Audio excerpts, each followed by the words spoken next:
appeared before the camera with her familiar, gentle smile. A smile that was not overly bright but always carried a very special warmth. It was the smile of a woman who had experienced many ups and downs, many losses, but still chose to face life with calmness and gratitude. Han gently greets the audience, her voice slow and warm, as if chatting with close friends who have been with her since the beginning. She sends everyone her wishes for health and peace, hoping that even though each person is in a different situation, in a different place, when listening to this story, everyone can find a little peace in their hearts. Han's eyes glistened with emotion as she recalled the past, a time that was not easy for a single mother raising a small child, worrying about every meal and every roof over her child's head. Han bowed her head slightly, expressing her sincere gratitude to everyone. She knew that throughout this time, she had not been alone. The words of encouragement, the messages of concern, the sharing of experiences, seemingly small, were actually a tremendous source of emotional support for her and her child. There were days when she was so exhausted she thought she couldn't get up, but it was that concern that gave Han the confidence to keep going.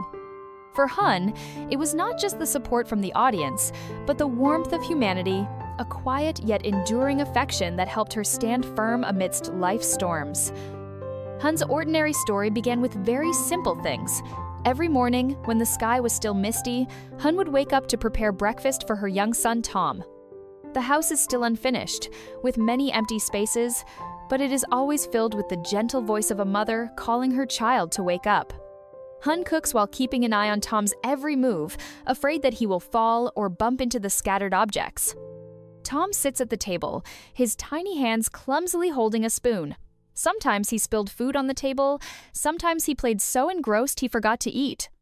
Han didn't scold him. She gently reminded him, patiently coaxing him with each spoonful. Watching her son eat, even if it was just a few spoonfuls, Han's heart felt a little lighter. She understood that raising a child wasn't always easy, and she needed to learn to be more patient every day. Han's happiness doesn't come from grand things. It's when Tom babbles, "Mama," in his soft voice, when he laughs heartily at a little game, or simply when he rests his head on her shoulder and sleeps soundly after a long day.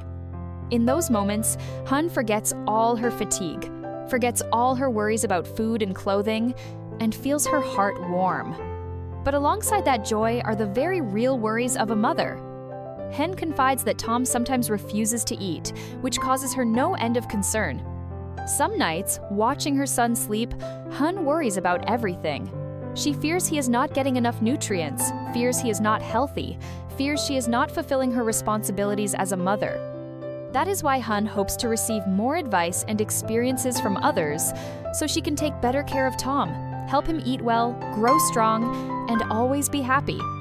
For Han, the journey of motherhood is a challenging one, but it is also a journey filled with love and hope. That day, after taking care of her child, Han hurried over to Uncle Thon's coconut grove to pick coconuts. The sun was blazing, its rays beating down on the garden, making the air stifling. But Han didn't mind. She was used to it, used to doing everything herself, used to the sun and wind and hard work. Han nimbly climbed each tall coconut tree. Her hands gripped the trunk tightly, each step careful, slow but decisive. She picked the green bunches of coconuts and dropped them gently to avoid damaging them. Every time she climbed high, Han's heart skipped a beat, but she didn't allow herself to falter. She understood that those coconuts would help her and her mother have more money for living expenses, giving them more independence in life. Sweat drenched her back and streamed down her face, but Han silently wiped it away and continued her work. She didn't complain, knowing that complaining wouldn't make things any easier. When she finished picking, Han offered to pay, but Uncle Thon firmly refused. He just smiled kindly, his eyes full of sympathy. He said he understood Han's situation, that she should just take the coconuts home for her mother and child to use, and worry about payment later when things got better. Those simple words made Han choke up. In poverty, in deprivation, human kindness still existed quietly but warmly. Leaving the coconut grove, Han stopped by Main's house to pick up little Tom. As soon as he saw his mother, Tom ran out and hugged Han tightly. That little hug made Han forget all her fatigue. On the way home, Han held her son's hand tightly, silently vowing to try even harder to give him a better life. Upon arriving home, without taking a break, Han immediately set to work repairing the path in front of the house. The narrow, uneven dirt path became slippery every time it rained.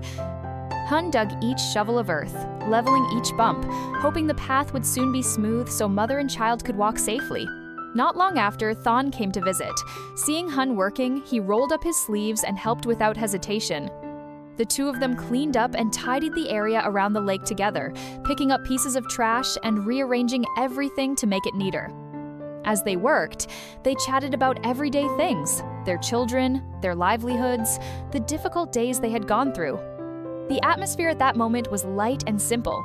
There were no promises, no flowery words, just genuine concern stemming from kindness. Han felt reassured to have someone willing to help her unconditionally. In a distant corner, Dan had been standing there for some time. He quietly looked toward the house, seeing Than beside, seeing the two of them working together, chatting together. A bitter feeling rose in Dane's heart.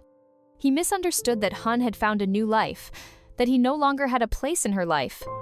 Not wanting to disturb them, nor having the courage to step forward and ask for clarification, Dan quietly turned and left. Each step was heavy, carrying sadness and loneliness that he couldn't share with anyone. As Thon was preparing to leave, Han suddenly mentioned Dan with a look of concern. She realized she hadn't seen him in a long time. Han felt uneasy, afraid that Dan was falling apart because of the misunderstandings that had not been explained. She blamed herself for unintentionally complicating things. Hearing Hen's confessions, Thon gently comforted her. He said Hen was not at fault, it was just that things had not been properly explained.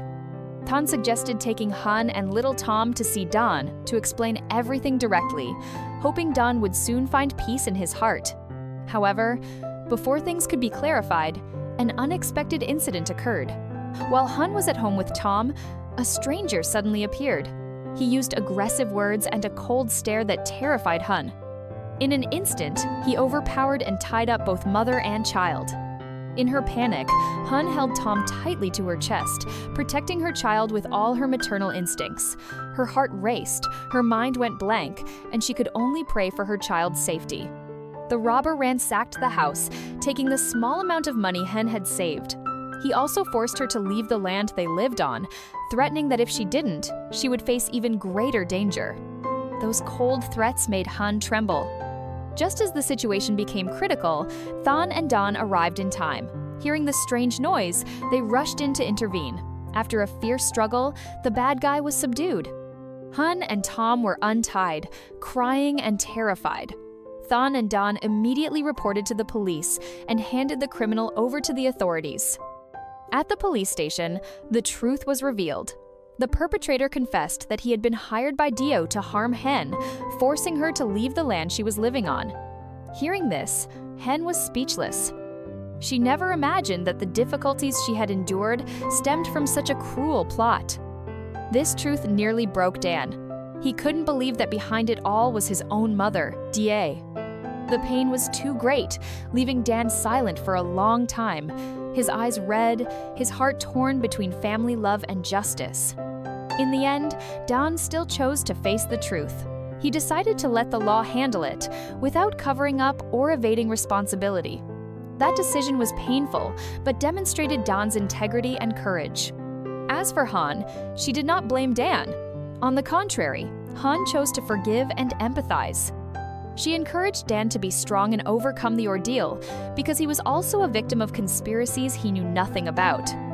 Han's tolerance became a source of spiritual support, helping Dan gradually regain his balance. The story ended on a quiet note.